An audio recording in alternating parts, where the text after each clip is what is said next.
Indonesia akan suram jika yang terpilih kelak adalah seorang pembohong. Kalian harus tahu bahwa banyak pencapaian Pak Anies di Jakarta. Nggak usah khawatir dengan apa yang ditulis di sosmed, tapi pikirkan apa yang ditulis para sejarawan nanti, dan pikirkan apa yang nanti kita pertanggungjawabkan di hadapan Allah. Anies sengaja bermain dengan narasi menyalahkan pusat dengan maksud menaikkan namanya ke panggung nasional. Gini, kita semua sudah tahu bahwa partai seputaran ibu kota ini menebeng popularitas Anies agar elektabilitasnya menaik, itu aja. Mas Anies ini dengan apa yang dikerjakan selama ini sudah hampir masa jabatannya berakhir, tapi elektabilitasnya tidak kunjung membaik.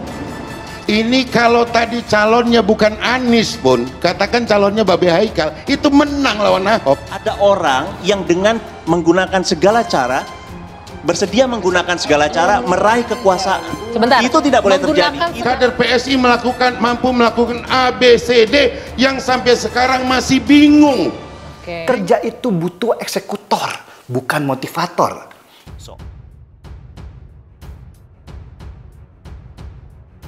Anies Baswedan dilabrak lagi.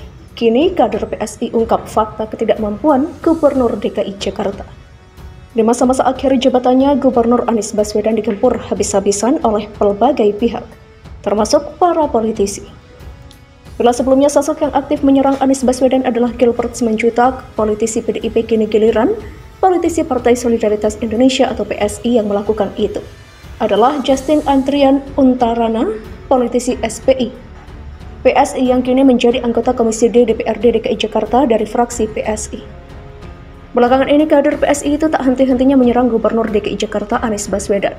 Yang disoroti Justin Andrian Untarana kali ini adalah kebiasaan buruk masyarakat ibu kota yang suka BAB di sembarang tempat. Kebiasaan buruk tersebut, kata Justin, tentunya berdampak buruk terhadap sanitasi di Jakarta.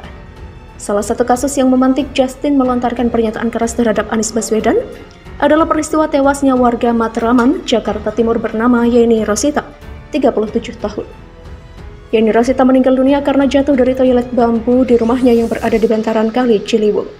Yeni jatuh saat hendak buang air besar atau BAB pada Sabtu 5 Februari 2022. Atas fakta itulah Justin mengungkapkan bahwa masih banyak ketimpangan di Jakarta yang selama ini diabaikan Gubernur Anies Baswedan. Jakarta sudah menjadi ibu kota dari tahun 1961, itu artinya sudah 40 tahun loh Jakarta jadi ibu kota. Tapi coba perhatikan, masih ada peristiwa tragis seperti yang dialami Yeni Rosita. Sangat tragis melihat hal ini masih terjadi. Kami sedih mendengarnya, demikian kata Justin. Justin berharap Gubernur DKI Jakarta Anies Baswedan mampu mendorong peningkatan bantuan septic tank atau pembuatan fasilitas mandi, cuci dan kakus atau MCK komunal. Harapannya kejadian tersebut tidak terulang kembali dan warga Jakarta menjadi berbudaya. Menurutnya program revitalisasi septic tank dan MCK belum optimal. Sebagai contoh, program septic tank hanya memberikan bantuan untuk sekitar 2.000 KK per tahun. Angka ini dinilai masih jauh dari jumlah warga yang membutuhkan di lapangan. Kami merasa itu sanitasi sudah seharusnya menjadi prioritas Pemprov DKI.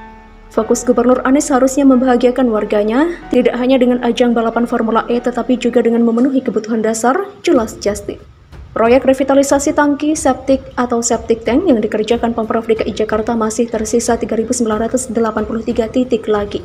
Saat ini Pemprov DKI Jakarta telah merevitalisasi 1.017 titik tangki septic tank di wilayah Jakarta Selatan, Jakarta Timur, dan Jakarta Pusat.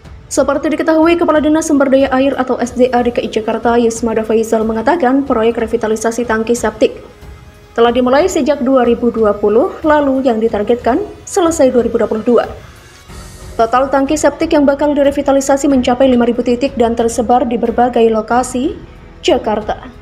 Dalam proyek itu, Dinas SDA melibatkan BUMD PD Perusahaan Air Limbah atau PAL untuk mengakselerasi revitalisasi tangki septik.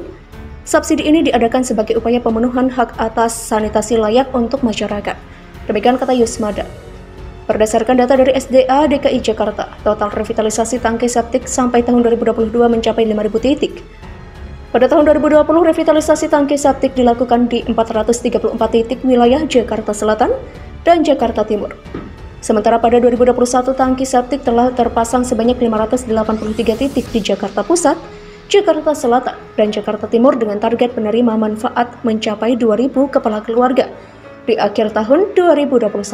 Dengan begitu masih ada 3.983 titik tangki septik yang belum terpasang.